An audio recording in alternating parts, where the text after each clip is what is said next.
차세대 AI 시대가 열면서 그 기반이 되는 인프라에 거대한 전환이 일어나고 있습니다. 그리고 바로 그 중심에 우리가 미처 예상하지 못했던 결정적인 병목 현상이자 엄청난 투자 기회가 숨어 있죠. 오늘 분석에서는 바로 이 지점을 아주 깊숙이 파고 들어보겠습니다. 오늘 이야기의 흐름은 이렇습니다. 먼저 AI의 발목을 잡는 구리 장벽이 무언지 알아보고 그 해법으로 떠오른 빛의 기술을 살펴볼 겁니다. 그런데 여기서 끝이 아니죠. 이 해법이 만들어낸 또 다른 병목, 레이저 칩 전쟁의 실체를 파헤치고 이 전쟁의 승자가 될 기업들을 비교 분석한 뒤에 최종 투자 전략으로 마무리하겠습니다. 자, 그럼 첫 번째 이야기, AI의 질주를 가로막는 구리 장벽입니다. 지금 AI 데이터 센터들이 어떤 근본적인 문제에 부딪혔는지, 그리고 이게 왜 우리에게 중요한지 그 배경부터 명확하게 짚고 넘어가 보죠. 바로 이 질문에서 모든 게 시작됩니다. 이건 소프트웨어의 문제가 아니에요. 바로 거스를 수 없는 물리 법칙의 한계에 부딪혔다는 겁니다. 이게 바로 그 문제의 구리 장벽입니다. 쉽게 말해서 데이터 전송 속도를 계속 올리다 보니까 기존의 구리전이 그걸 감당하지 못하는 거예요. 신호가 가다가 힘이 빠져서 왜곡되고 사라져버리는 거죠. 특히 224G 같은 초고속 환경이 되면요, 신호가 제대로 가는 거리가 고작 1m 남짓으로 줄어듭니다. 이건 뭐 데이터 센터를 더 키우고 싶어도 키울 수가 없는 말 그대로 거대한 벽에 부딪힌 겁니다. 이 비유가 정말 기가 막히죠? 엔비디아의 최신 GPU는 이미 시속 300km로 달릴 준비가 된 슈퍼카인데 정작 달려야 할 길이 엉망진창인 비포장도로인 셈입니다. 이러니 제 성능을 낼 수가 있겠어요? 시스템 전체의 성능이 강제로 끌어내려질 수밖에 없는 거죠. 만약에 이 구리 장벽을 넘지 못한다? 상상만 해도 끔찍합니다. AI 모델의 발전은 그대로 멈춰버릴 거고요.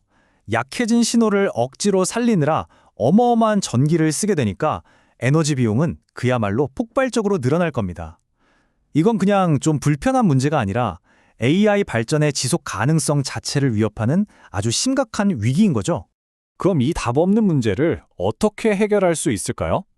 네, 바로 데이터 전송의 판을 바꾸는 겁니다. 전기로 신호를 보내는 전자의 시대에서 빛으로 신호를 보내는 광자의 시대로 넘어가는 거죠. 이 둘의 차이는 정말 하늘과 땅 차이입니다. 구리는 속도가 빨라지면 신호 손실도 크고 열도 많이 나지만 빛을 이용하는 광섬유는 수백 미터를 가도 신호가 거의 그대로 살아있어요. 에너지 효율은 말할 것도 없고요. 이걸 쓰면 데이터 센터 전체를 마치 하나의 거대한 초고성능 컴퓨터처럼 묶어버릴 수가 있게 되는 겁니다. 여기서 정말 흥미로운 지점이 나옵니다. 이 기술, 더 이상 먼 미래의 이야기가 아니에요. 바로 지금 벌어지고 있는 현실입니다. 이 차트를 좀 보세요. 현재 800G 시대에도 이미 침투율이 55%, 절반을 훌쩍 넘었죠. 그런데 앞으로 수요가 폭발할 1.6테라비트 시대로 가면 이게 무려 70%까지 치솟을 걸로 보입니다. 이건 시장의 표준이, 게임의 룰이 완전히 바뀌고 있다는 가장 확실한 신호입니다. 그리고 이 광학 기술이 최종적으로 진화한 형태가 바로 CPU, 우리말로는 공정결합 광학입니다. 이게 뭐냐면 아예 데이터 고속도로의 톨게이트를 칩 바로 옆에다가 만들어버리는 거예요. 빛 신호를 다루는 광학 엔진을 GPU 바로 옆에 딱 붙여서 구리선을 타야 하는 거리를 물리적으로 거의 제로로 만들어버리는 거죠. 신호 손실이나 전력 소모 같은 문제를 그냥 원천적으로 해결해버리는 겁니다. 자, 그런데 말이죠. 여기서 이야기에 아주 극적인 반전이 일어납니다.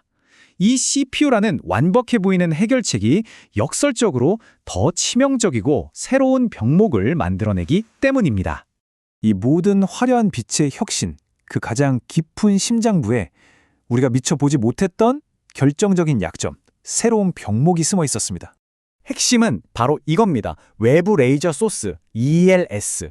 반도체 주재료인 실리콘은 빛이 지나가는 길을 만드는 건 잘하는데 스스로 빛을 만들어내지는 못해요. 그래서 CPU 시스템 전체에 생명을 불어넣을 아주 순도 높은 빛, 즉 레이저를 외부에서 계속 쏴줘야만 합니다. 바로 이것이 공급망의 최종점에서 모든 것을 통제하는 진짜 병목 지점인 거죠. 아니 그럼 레이저 칩을 그냥 많이 만들면 되는 거 아니냐고요? 그게 그렇게 간단하지가 않습니다. 첫째, 이건 우리가 아는 일반 실리콘으로 만드는 게 아니에요. 인듀민, 인피 같은 아주 특수한 화합물 반도체가 필요합니다. 재료부터가 다른 거죠. 둘째, 이건 단순한 엔지니어링을 넘어서 재료물리 자체에 대한 엄청난 이해가 필요합니다. 그리고 마지막으로 수십 년 동안 쌓아온 노하우는 돈을 아무리 쏟아부어도 단기간에 절대 따라잡을 수가 없어요. 그래서 이 병목이 얼마나 심각하냐 숫자로 보여드릴게요. 지금 주요 공급사들이 생산 능력을 80%나 늘린다고 해도 폭발적으로 늘어나는 수요를 따라가지 못해서 공급이 여전히 5%에서 많게는 15%까지 부족할 거라고 합니다. 투자자의 관점에서 보면 이 숫자 하나가 모든 걸 말해주고 있는 거죠. 그럼 이제 본격적으로 투자자의 시선으로 돌아와서 이 새로운 판에서 누가 진짜 돈을 벌게 될 승자인지 가치 사슬을 샅샅이 뜯어보겠습니다. 이 표를 보시면 CPO 생태계가 한눈에 들어오죠. 자, 보세요. 레이저 소스를 만드는 루멘텀과 코이런트. 이들은 대체 불가능한 기술력으로 매우 강력한 해자를 가지고 있습니다. 그리고 이 칩들에 묶어주는 CPU 패키징의 절대 강자 TSMC. 독자 플랫폼 쿠에일로 표준에 장악하면서 역시 매우 강력한 위치를 차지하고 있죠. 그 외에 핵심 부품을 만드는 T-커넥티비티, 그리고 수율을 잡는 데 필수적인 테스트 장비를 공급하는 비아비 솔루션스 역시 강력한 해자를 구축했습니다. 이 중에서도 우리가 특히 주목해야 할 리더들입니다. 루멘텀은 핵심 광원 기술로, TSMC는 제조 표준으로 사실상 시장을 독식하는 구조를 만들고 있어요. 그리고 이 모든 기술을 엮어서 실제 시스템으로 구현하는 아리스타 네트워크스도 빼놓을 수 없죠. 이 회사는 메타나 마이크로소프트 같은 빅테크들의 가장 중요한 네트워킹 파트너로 함께 움직이고 있습니다. 자, 이제 거의 다 왔습니다. 지금까지의 분석을 하나로 모아서 명확한 투자 논리를 세우고 동시에 우리가 반드시 알아야 할 리스크는 무엇인지 정리해 보겠습니다. 핵심 투자 논리는 간면 명료합니다. 첫째, AI 인프라는 반드시 구리에서 빛으로 넘어가야만 한다. 둘째, 그 전환의 중심에는 CPU 기술이 있다. 셋째, CPU의 심장은 바로 외부 레이저 소스, ELS다. 결론은 이 레이저 기술과 첨단 패키징 기술을 손에 쥔 소수의 기업이 앞으로 다가올 AI 인프라 시장의 성장을 독차지하게 될 거라는 겁니다. 물론 리스크도 냉정하게 봐야 합니다. 모든 게 소수의 기업에 집중되어 있다 보니 공급망이 굉장히 취약하고요. 특히 미중 기술 전쟁 같은 지정학적 리스크는 언제든 터질 수 있는 시한폭탄입니다. 또 CPU 기술 자체가 워낙 복잡해서 대규모 양산 과정에서 문제가 생길 가능성도 여전히 남아 있습니다. 그래서 만약 개별 기업에 투자하는 리스크가 부담스럽다면 좋은 대안이 있습니다. 예를 들어 플러스 글로벌 AI 인프라 ETF 같은 상품은 오늘 우리가 다룬 네트워크 분야뿐만 아니라 전력이나 냉각 시스템까지 AI 인프라 생태계 전반에 골고루 분산 투자하니까요. 이 트렌드 전체에 투자하는 좋은 방법이 될 수 있죠. 마지막으로 여러분께 이 질문을 던지고 싶습니다. 모두가 데이터가 새로운 석유라고 말하는 시대입니다.